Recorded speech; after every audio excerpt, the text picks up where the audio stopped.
Because that's the argument of the social contract, is that you've at least tacitly consented to it. Yes, it's true you didn't take out a quill pen and some ink and sign your name on anything. We'll grant you that. But you did tacitly consent to the social contract.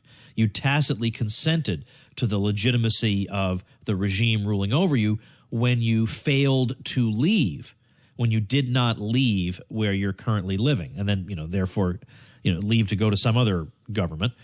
You didn't leave, so we take that to mean you have consented to be ruled. But is that a fair interpretation of what I'm doing?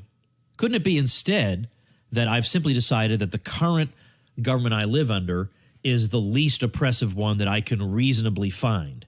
Not that I actively assent to its rule and I agree to the various rules that have been established by this alleged social contract, but rather simply, I can't find a better one, and so I'm going to live here.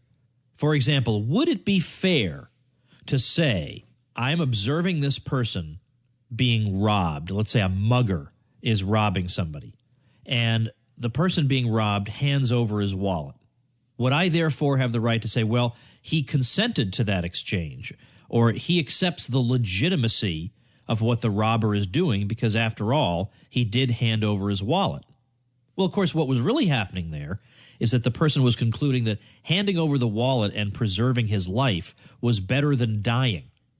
Why don't we simply accept it at that minimalist level instead of adding on all these additional layers of interpretation of what the person must be saying when he hands over his wallet or when he pays taxes?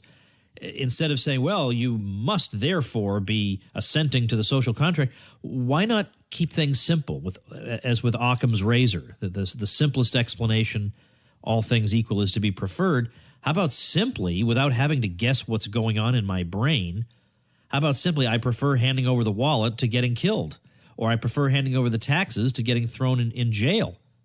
That way you don't really have to read my mind. You can sort of assume this based on the actions you see me taking. But the idea that in my mind I'm saying, well, you are my legitimate ruler, oh mugger, or you are my legitimate ruler, oh government, that's a leap. How are you justified in making that leap? You have to read the guy's mind. I think explanations that don't involve mind reading are to be preferred.